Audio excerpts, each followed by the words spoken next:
Now, tonight's forum is not built around whether or not the governor is going to sign the legislation or not. If he doesn't sign it, it still becomes law. It's a theoretical possibility. He could veto it. If he does, the legislature has the opportunity to then send it back to him. What we mostly want to focus on tonight is talking about if the legislation does become law, what we need to do about it, what it will do, what the questions are that we need answered, and how we can make sure we protect our waterfront. If it turns out the governor vetoes the legislation and it does not get passed by the legislature, or at least this provision of it doesn't, then we've got a lot of celebrating to do. But we need to make sure that we plan for the very good possibility that that's not going to be the case and start working now towards dealing with what may be a vastly changed landscape in terms of issues around development along the waterfront. So let's talk about the bill and what it is and how it came about. Like a lot of you, the first time that I heard about the bill in relation to this air rights provision, in the New York Times in June. And very quickly after it became public, it was voted on and approved by the Assembly and the Senate. It was unanimous in the Senate, and it had only a handful of no votes in the Assembly, and I believe almost all of those no votes came from folks from outside of New York City. All of our local assembly members voted for it. All of our state senators voted for it. Actually, I think the one exception to that might be that Sheldon Silver might not have technically voted for it because he's the Speaker of the Assembly, but be that as it may. And the bill was introduced by Assembly members Glick and Gottfried. The air rights provision is deeply troubling to us. And the reason why is we've, and many other people have worked very hard over the years to try to keep development along the waterfront in scale for the neighborhood, to try to prevent overdevelopment, and this air rights provision makes that much, much more challenging. In a nutshell, the provision of the bill allows for the first time for air rights from piers within the Hudson River Park to be transferred and sold for development 1 block east of the park. Now, this is the piece of the bill, which, by the way, is in everybody's handout, that speaks to the air rights issue. As you can see, it is a very simple paragraph. There's been some debate about exactly what it means and how it can be used. There are still many unanswered questions about it, and that's part of what we're going to be talking about tonight.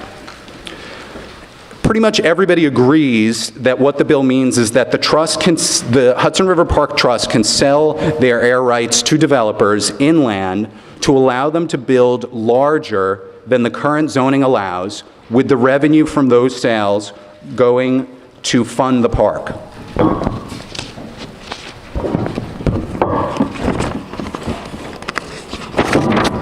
Sorry about that.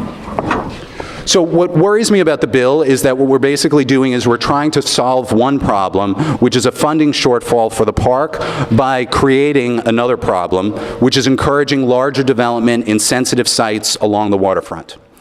In fact, the bill, or at least this provision, puts what are arguably two community goods and two community goals directly in conflict with one another.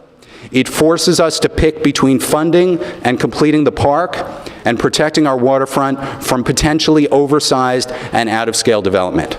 And this is not a choice we enjoy being presented with. I have to say, I also find it yet another disturbing step in the direction of making the funding of public amenities dependent upon private real estate development. Increasingly, we are told, if you want a public school, if you want a park, if you want affordable housing,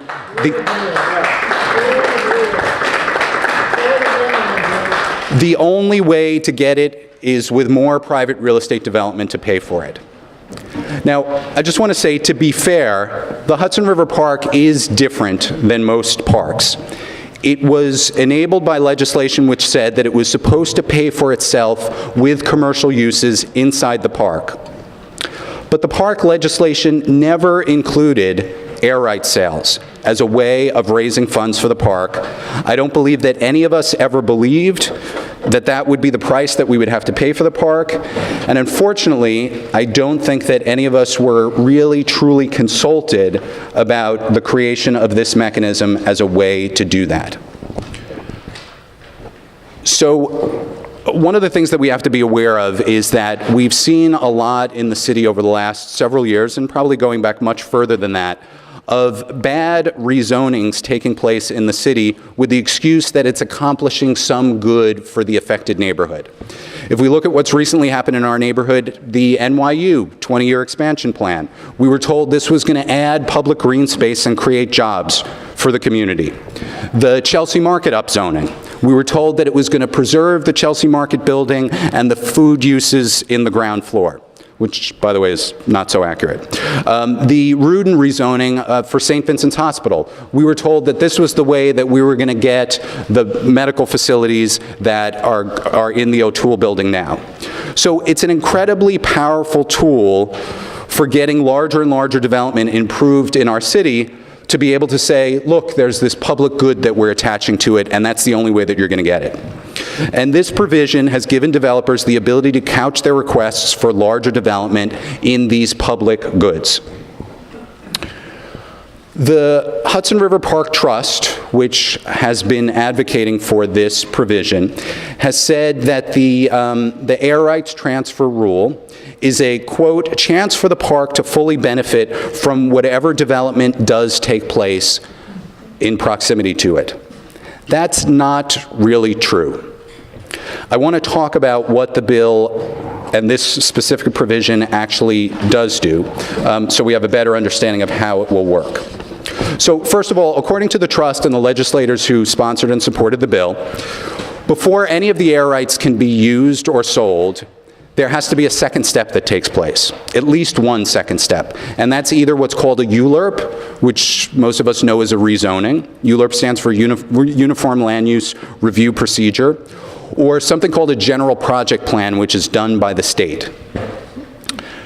Now, we're not 100% sure that this is an ironclad guarantee that the air rights can only be used with these provisions.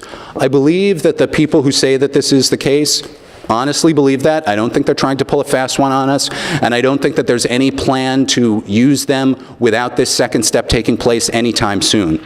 But I will say we've had many experiences over the years where there's things that we've been told about, these are the limits of what can be done with this. This is what the results will be of this rezoning. This is how this is going to work. And somewhere down the road, it turned out it wasn't quite like that. So we are insisting on ironclad verification and clarification that this second step would need to take place before that they can be used. So let's just assume for the moment that it's true, that it can only happen with this second step. The two steps that could possibly make the air rights usable are processes that do not exactly inspire a great deal of confidence in a good outcome. A general project plan is one in which we, the public, and the affected community would have the least leverage. It's a very long process, but ultimately it's decided upon by the proverbial 3 men in a room in Albany: the governor, the Speaker of the Assembly, and the Senate Majority Leader.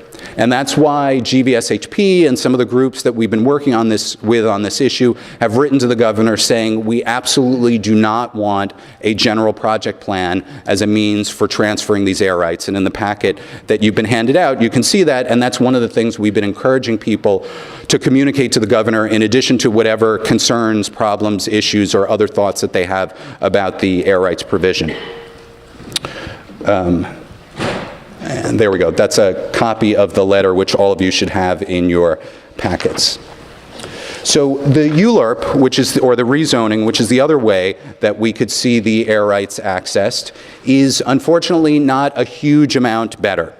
This is the same process which gave us NYU, St. Vincent's, Chelsea Market, and a whole host of other bad outcomes over the last few years. It does involve lots of public hearings, but ultimately the decision comes down to the mayor through his appointees to the City Planning Commission, and then to the 51 members of the City Council. Now, the City Council does have a sort of protocol of often listening to the local council member on local issues. But sometimes they don't. So first of all, there's no guarantee that what will happen through this process is even what our own local city council member wants. There have been times in recent years where the city council has voted against the local council member on these sorts of issues. Beyond that, the council can exert an enormous amount of pressure on the local council member and say, look, if you ever want to get anything done, you're going to have to support this. We've seen this happen time and time again. So, and even if you have a council member who is going to stand firm with us and who can convince their fellow 50 members of the city council to do what they want them to do, that's not a perpetual guarantee. Those circumstances change. That council member may not be there forever. That council member at some point in the future may no longer be interested in running for re-election to the city council. They may set their sights on higher office. They may not care what their local constituency thinks or wants. If this sounds like a familiar scenario, we've seen this happen. And so that is one of the reasons why I don't have an enormous amount of faith that simply making this subject to a ULIRP is a guarantee of a good outcome. So in essence, we're basically going to be playing defense in perpetuity if this comes to play. And I just want to make one thing clear. If this bill never happened, there could be bad ULIRPs or bad general project plans that could happen at any time. And I don't want to put undue responsibility on this bill or this provision that it doesn't deserve. Tomorrow, a developer could come along and say, I'm applying to rezone this site. I want to, build something 3 times the size of what's currently allowed, and we would have to fight that fight if we chose to. What's different about this bill and this legislation is it suddenly attaches to the request for bigger development rights the ability to say, and I'm going to put some of that money back towards the park, but only if I get to build bigger. Does everybody get that? Only if I get to build bigger does the park get the money. And that's a bad setup as far as we're concerned. So there's a bunch of questions that we need to ask about exactly how this would work and what exactly would happen. So first of all, one question is, how many air rights are we talking about? In other words, how much extra development could this possibly create? So here's a picture of the Hudson River Park. So as of right now, the latest that we've heard from the Hudson River Park is that they believe there's about 1.6 million square feet of air rights from the park that potentially could be sold. Now this is based on the notion that commercial air rights, air rights only come from what are called commercial piers. Those are the ones that are in red on this map. Here again, we have some doubts that this is absolutely, positively cannot be changed true. And again, I don't think anybody's trying to pull a fast one on us. I don't think that they're lying to our face. But based on our experience, I want to make absolutely sure that this is true. And I'm just going to give you a couple of examples of things that we've witnessed in the last couple of years where we've been told things haven't turned out to be true. This is a building at 150 Charles Street where we were told that on the basis of a rezoning, the existing building was going to be preserved and reused. That is the building that has been preserved and reused. That's the building from the air. This is a new building that's going up on 6th Avenue and Van Dam Street using air rights from a community facility where when the community facility was sold, when the building was sold to the city, we were all told it could only ever be used for a community facility use. 20 years later, they said, oh, but you can sell the air rights next door to build a giant condo. This is NYU's lovely Coles Gym, which many people many years ago thought was going to be the site of a school. So we've seen over the years many cases where there are things that we've been told are the way it's going to work that aren't. And I don't want to be paranoid and I don't want to sort of waste time on imagining scenarios that there's no reason to worry about, but I do think it's reasonable to say we need to get these kinds of assurances in as ironclad of language as possible so that we know it's not something that we're going to have to worry about in the future. And I'll just mention that already there's been some kind of discussion and dispute about some of those commercial piers in terms of whether or not they have air rights. And we believe that there's a pier that we were originally told there were no air rights from where there are air rights, Pier 57. So it's important that we push on these issues to get the best answers possible. Now, I also just want to mention this. The 1.6 million square feet of space that the trust says is what they believe is there, and that's based on there only being air rights from those commercial piers, is also based on the notion that the buildings that exist on the piers currently are not going anywhere. As many people know, there's a vision for the Hudson River Park that buildings like these on Pier 40 and on Pier 76 may disappear or change over time, in whole or in part. The vision is that more of these parts of these piers should become parkland, and some of those structures, or all of them, may be dismantled. If that is the case, for every square foot of structure that is dismantled, that creates a square foot of air rights that could then be sold for development. And what's particularly pernicious about that is dismantling these structures to create more park space is a good thing and should be a good thing, but now there's a bad thing that's going to be attached to it, which means there's going to be more air rights that we have to worry about in terms of what could happen with them if that does take place. So just to give you an example of how many square feet we're talking about, so this structure here on Pier 40, according to published reports, that building is 730,000 square feet.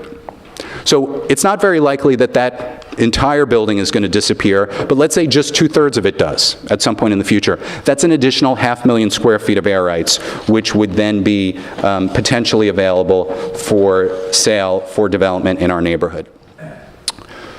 So I also want to give you a sense of what 1.6 million square feet, and again, so this is the kind of the floor, this is the sort of low estimate of what we think is the universe of possibilities of air rights. So what does 1.6 million square feet of air rights equal? This is the Trump Soho. I'm sure you're all familiar with it. It's 450 feet tall, it's incredibly ugly, it never should have been allowed to have been built. According to city records, it's about 250,000 square feet. So 1.6 million square feet of space is about 6.5 Trump Sohos. Now, I just want to make clear, this is not 6.5 Trump Sohos that could be built along the waterfront. This is 6.5 Trump Sohos that could be built on top of what the zoning for the waterfront already allows. And as you'll see as we go through this later, it's not like you can't build anything on the waterfront right now. You can build some pretty big stuff on the waterfront already, but with this air rights provision, this is how much additional construction, potentially, if the air rights are sold, could be used. So then the next question becomes, where is it that the air rights could be used? The very simple legislation that you saw before you, the very sort of clear, simple language, says that it can go 1 block inland. We've had some questions about exactly what that means. Sometimes exactly what a block is not so clear. So what I'm going to do is I'm going to take you along this map going up and down the west side waterfront to look at some things. Down here in the Tribeca section, and you can see this stops at Chambers Street. That's the southern boundary of where the air rights can be used. The northern boundary is 59th Street. Where exactly 1 block is seems like it's pretty clear. Now here we're moving up into the village. Weehawken Street over here, this tiny, tiny street, we're not sure whether or not that's going to be considered 1 block inland, or if 1 block inland is going to be Washington Street over here. Similarly, at this northernmost corner, whoops, I turned it off again, and it's a little bit easier to see in the Chelsea map. So here, you guys know that little triangular hotel on 14th Street? So is that 1 block inland, or does 1 block inland go here over to Washington Street? We don't know. What we do think we know is that when you get to between 14th Street and 15th Street, because the park comes across the highway, 1 block inland juts all the way into 9th Avenue over here. And then similarly, heading further north, because the Chelsea Waterside Park is also on this side of the highway, going up to 24th Street, 1 block inland seems like it should probably go all the way here to 10th Avenue before it then goes up to 11th Avenue. There's also some weird questions. Many of you probably haven't encountered this, but the city has a weird way of counting blocks, and sometimes it actually considers what we would, even setting aside the sort of unusual Weehawken Street thing, sometimes 2 blocks are actually in the city's records considered 1 block. So for instance, these here both have the same block number in New York City records. So we want to make sure that one block inland means the sort of common sense definition of one block and not the sort of kind of old numbering system that the city still uses to this day. So we're trying to get clarification about exactly where that line goes in terms of where it can be used. Now let's talk about, on a practical level, within this stretch, this one block stretch from 59th to Chambers Streets, where we think the air rights could be used. First of all, sites that are landmarked, they probably could not be used there, for a variety of reasons. I mean, what can be built on a landmark site is at the discretion of the Landmarks Preservation Commission. Every once in a while they do something we consider a little bit crazy.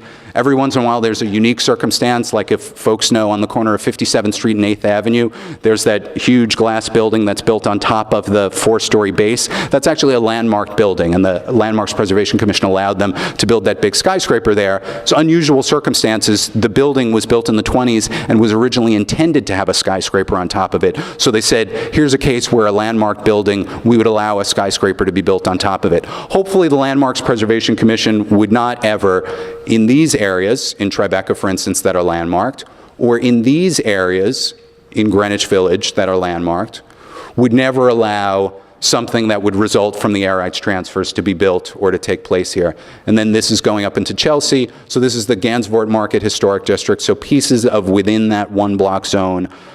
And then the West Chelsea Historic District are also sites that are landmarked. So another potential, and this is potential impediment to where the air rights could be used, is contextual zoning. And as many of you know, the Village, Tribeca, Chelsea, all of these neighborhoods fought very, very hard over the years to get contextual zoning for their neighborhood. And what contextual zoning does, which most zoning does not do, is it puts a very specific height limit in place of what can be built on these sites. So in other words, on these sites, it says you can't go above a certain number of square feet. So under the existing zoning, even if you brought the air rights in, you wouldn't really be able to use them because you can't go any higher.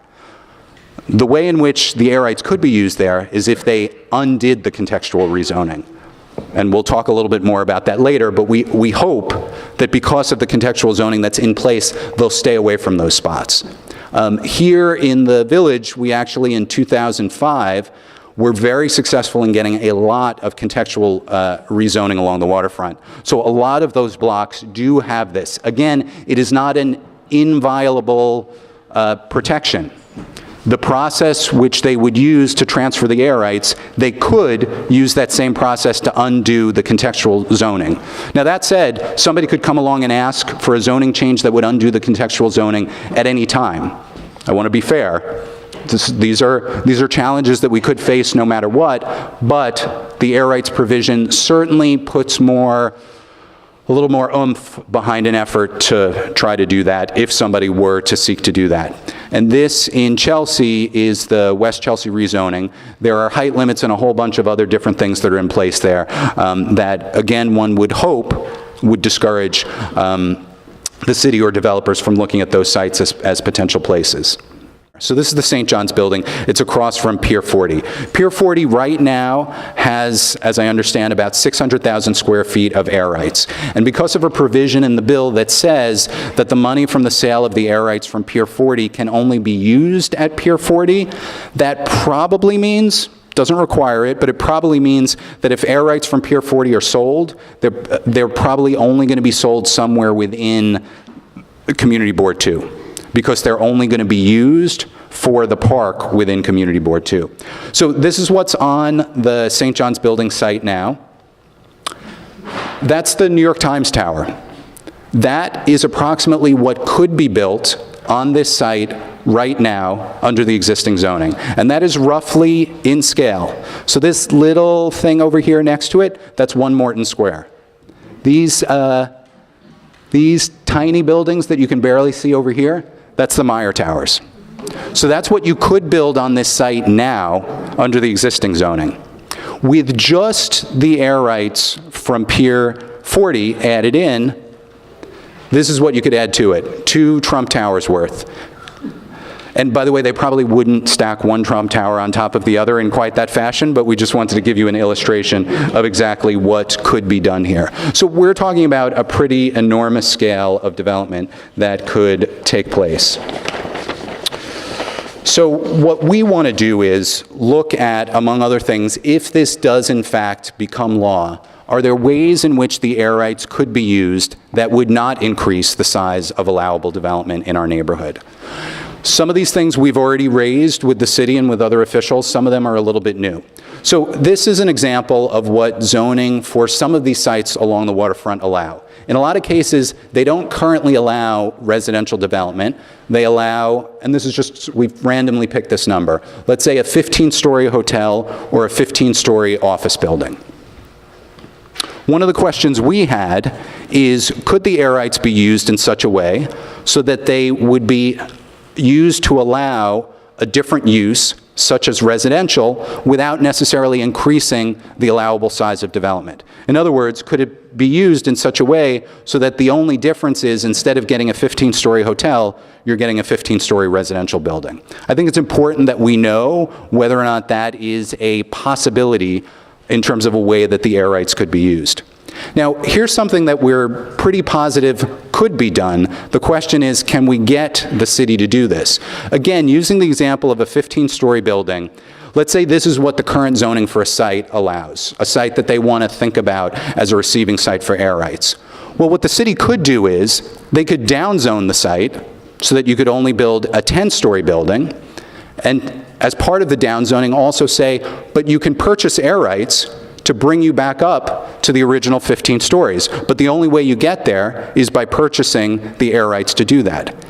That is possible. The city does not like to do that because the city generally doesn't like to do downzonings, although they will do them typically if the property owner who's being downzoned is not a powerful, well-connected property owner who's going to say, don't do that to my property. There are some other issues with it as well. If the property owner knows that this is coming and chooses to try to act quickly, what they can try to do is what's called vesting their property before the rezoning takes effect. Is there a way that we can say that for new construction that goes on in the neighborhood, a certain amount of revenue should be generated by that goes directly to the park? Is that possible? I don't know the answer to that. It doesn't seem like the most outlandish concept. It certainly seems like something that is similar to other things that we've been done. That, to me, would seem like one potentially fairer way of doing this than saying it's dependent upon adding to the size of development that could take place. I think it's also very important that we say to the trust and to elected officials that we need to know what other avenues are you exploring for funding for the park, or have you thrown up your hands and said, look, you know what? It's all about the air rights. That's the only way we're going to fund the park. Because if that's the case, then that's putting all of the burden on us and the neighborhood to accept this larger development to fund the park. I think it's critical that we say to them, we need to know what are the other possibilities that you're continuing to explore.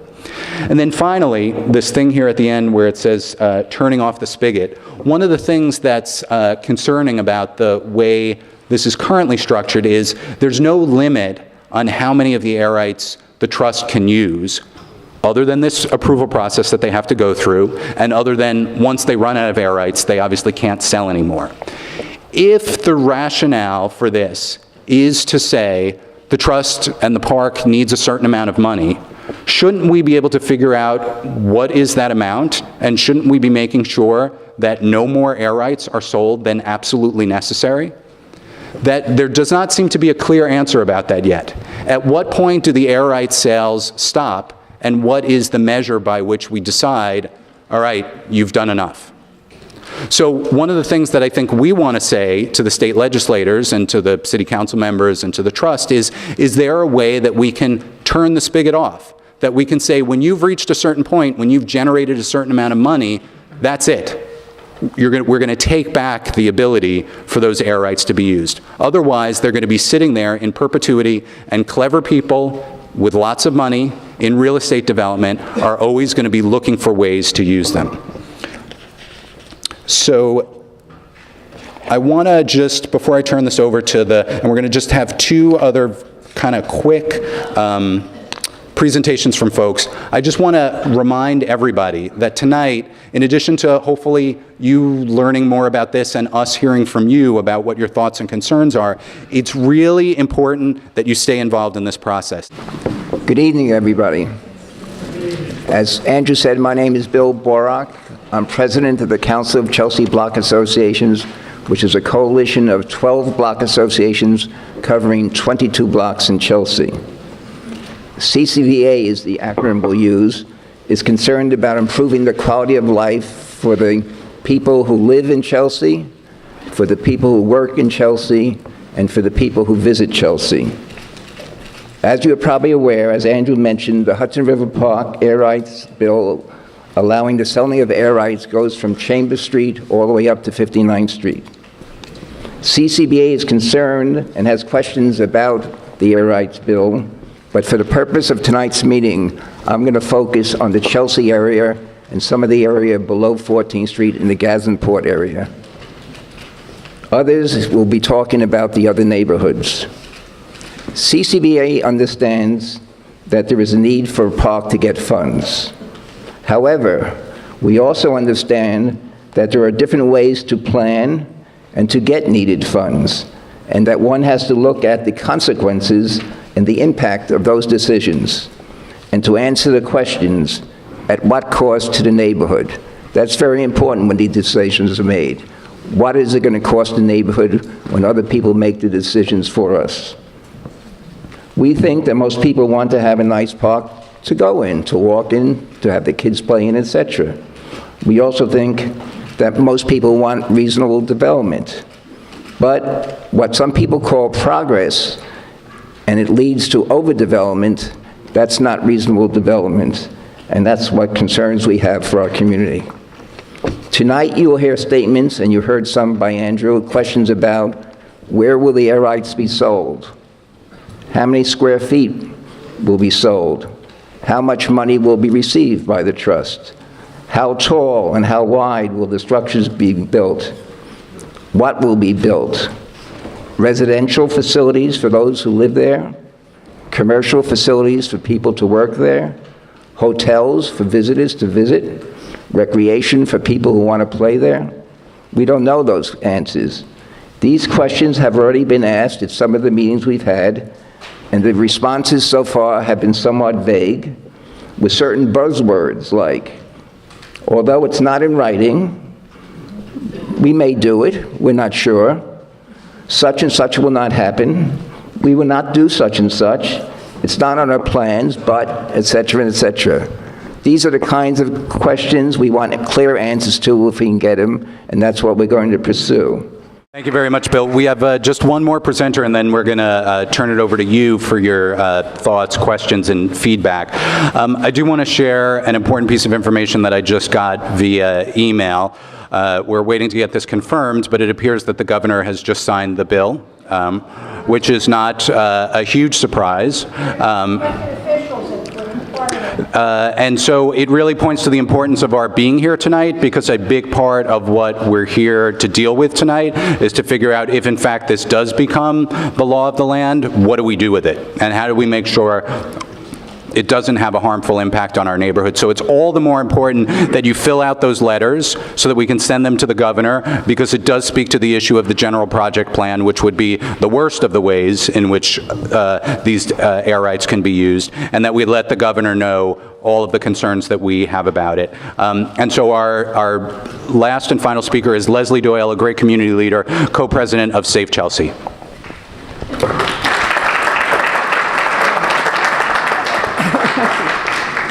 Thank you.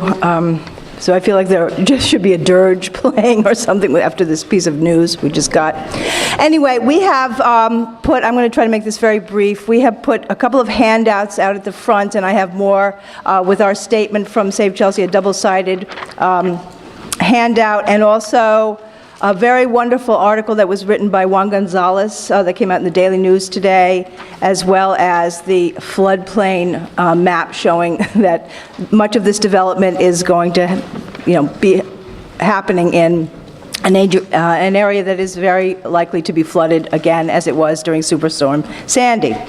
Anyway, the questions and concerns that Save Chelsea has are very, echo what Andrew and Bill have both said. The need for public knowledge and input, we're greatly concerned about both the lack of transparency and opportunity for public input prior to the approval of the revised Hudson River Act by both the State Assembly and the State Senate on June 21st around 5 a.m. after an all-night meeting. We all need, and we'll have to be very diligent about this, we need exact numbers and locations. The bill allows the transfer of unused development rights from the Hudson River Park 1 block inland, and we don't really even know what that means. And there are at least 1.6 million square feet of air rights.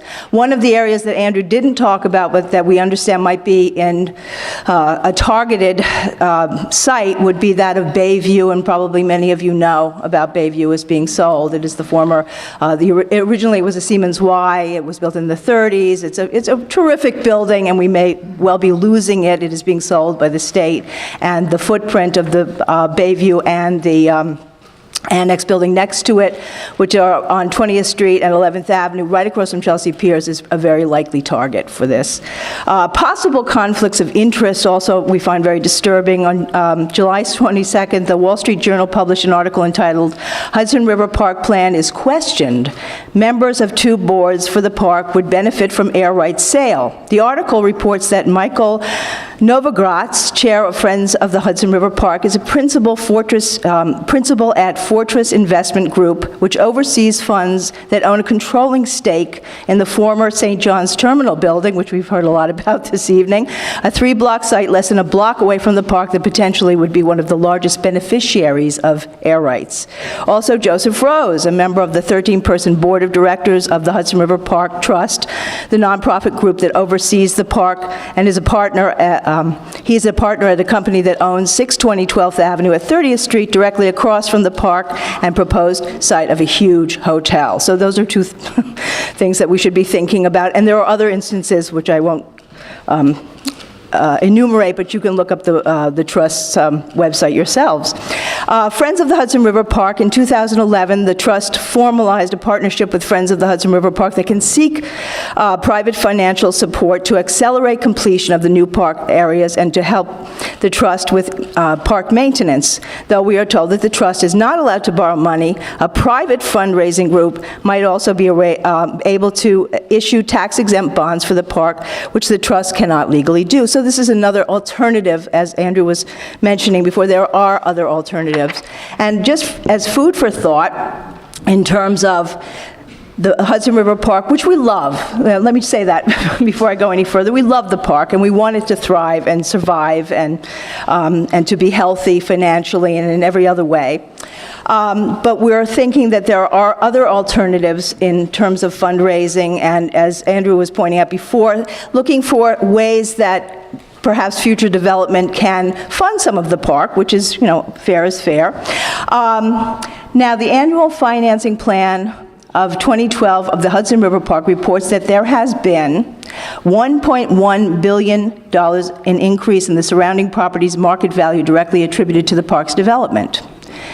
Then it goes on to say that $3 billion of new construction adjacent to the park has been completed in the last decade. Now, in closing, and I think he would have been here tonight, but he's in Italy, I wanted to quote from a talking point by a gentleman named Tom Fox, who was the first president of the Hudson River Park Conservancy, which completed the Hudson River Park's concept and financial plan from 1992, and he was in this position from 1992 to 1995. Now, thinking about what I just said, about these billions of dollars that have been appreciated property along the river, the park, he says that the concept and financial plan was completed in 1995, and he was very involved with this. The Hudson River Park Act was signed into law in 1998, and the Hudson River Park Trust was formed to continue the work of the Hudson River Park Conservancy. But a strange thing happened along the way.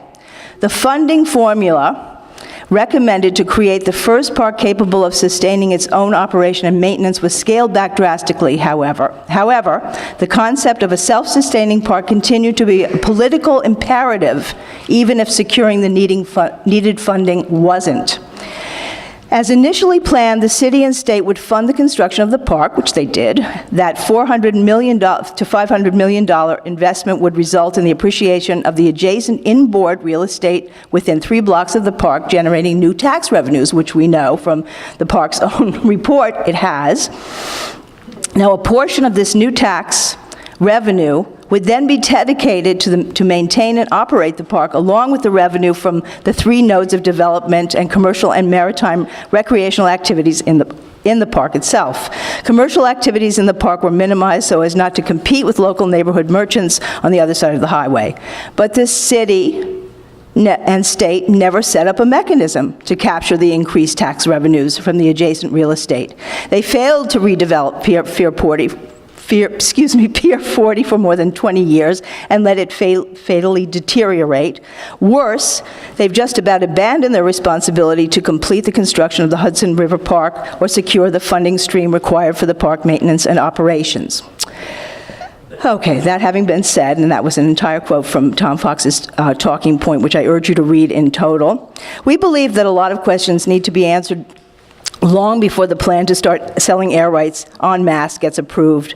We want the park to be funded and to thrive, but a plan to create yet another series of massive windfalls for private developers whose building plans will not only impact and alter our neighborhoods for all time, but could potentially put thousands at risk, does not strike us, and of course you know that this is the floodplain, does not strike us as the best way to do it. Thank you for listening. And I guess the fight has just begun.